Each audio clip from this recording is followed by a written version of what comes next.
Hey everyone, welcome back to the third episode of the Allies podcast. Today's episode is going to be all about cultures and race. Just a disclaimer, we are in no way expert on this topic. All information we're going over is based on research done previously and personal accounts and opinions, as well as perspectives. Also, in this specific episode, we'll be mainly talking about the hate against the Asian American and Pacific Islanders and African Americans due to the surge of recent events. As you may know, there are many races and cultures around the world. But what even is a person's race and culture? That's a great question, Sophia. Race refers to a person's physical characteristics, and culture is a way of life of groups of people. This can include behaviors, beliefs, and even values. Oh, so this would mean European/Caucasian, Asian, and Black are all examples of race? Yes, exactly. And did you know that there are over 3,814 cultures in the world? Wow, I didn't know that. Quick question. What is all this Asian American, Pacific Islander, and Black lives hate going on? I'm glad you asked. The Black Lives Matter movement started as a response to internalized racism around the world, most specifically America. The movement helped bring light to the many Black people or people of color who are treated unfairly or killed because of their skin color.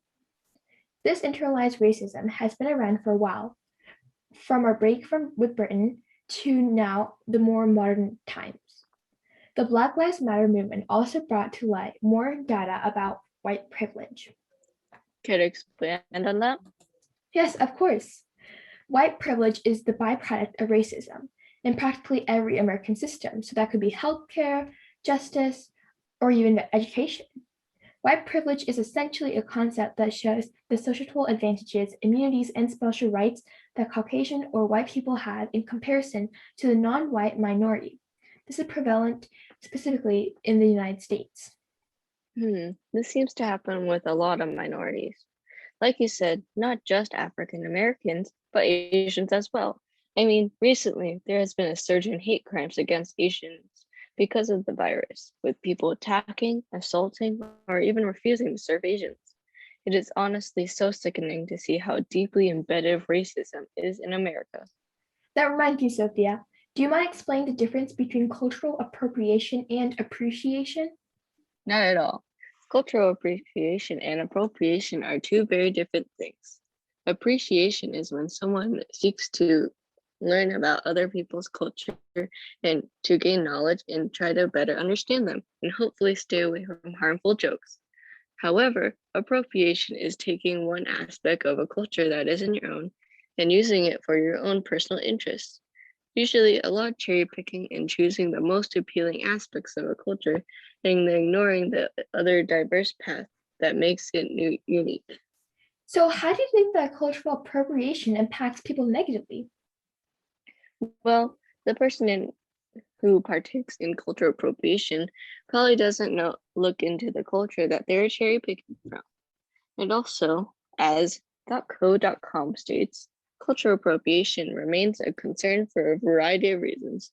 For one, this sort of borrowing exploitative is because it robs oppressed groups of the credit they deserve and often the capital owed to them. Many pioneers of rock music died penniless, while white musicians who ripped them off earned millions. I hope this explains a bit more about cultural appropriation and how much of a problem it is. Yeah, totally. And I think cultural appropriation and white privilege go hand in hand in this case, as oftentimes is white privilege people who are doing it, whether it's like accidental or purposefully. Definitely. It's interesting to see how cultural appropriation, general racism, and stereotypes have evolved over time. Yeah, speaking of that, although we still have a long way to go in general acceptance of all races, we still have come really, really far since where we started. Yeah. I mean, if you look into the news and general events and how old white Europeans were mainly in power and did things to people living rightfully in their own land. Yeah, I think we all know about how Europeans and early Americans treated Native Americans really unfair and in a way that didn't give them power, even though it was their land to begin with. We also have moral dilemmas of the conquistadors and missionaries in Aztec lands and wiping out entire cultures like the Incan. And don't forget British intervention in Asia. and how they started the widespread opium addiction in China and the illegal opium trade, helping kickstart the first opium war in China. Its effects were expanding Western influence in China and paved the way for rebellions like the Taiping and Boxer rebellions. As we briefly mentioned before, there are other examples of colonization that wasn't preempted by the British, like the Dutch in Taiwan. We also have examples of the US getting involved in places like the Middle East and setting up governments in other places as well. Yes, however, a large portion of colonialism was by the British, like in Southeast Asia and places like India, Bangladesh, and Pakistan.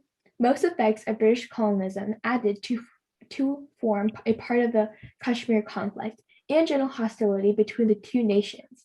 Honestly, there are so many examples of old white rich men controlling smaller minorities, and those wounds are still here and affect us today. It is because of these wounds and past experiences that we have this racism embedded in our country. Although it took us a long time, we managed to actually work against this racism. And it's all thanks to trailblazers like Melba Pateo Lobios, who is one of the 7 African American teens in Little Rock Central High. Martin Luther King Jr., who fought against segregation, Victoria Manalo Graves, who was one of the first Asian Americans to compete in the Olympics, Dal Singh Soud, who was the first Sikh American, Asian American, and the first Indian American to be elected in the US Congress, Cesar Chavez, who formed the United Farm Workers and worked to improve conditions for farm workers. These are just a few examples of people who are constantly told they can't or shouldn't. They were turned away, hurt, and forced to endure lots of horrible things so that we could be slightly more perfect and just union today. Well, Sophia, that was a very enlightening discussion about racism, the difference between cultural appreciation and appropriation stereotypes, influential people of all races, and their stories forgotten by our American history books. That's all the time we have for today, folks. Tune in next time where our fellow ally Anishka interviews a special guest. Until then, stay safe, be kind, get proper hydration. Kings, queens, and royal non-binaries. See you next time.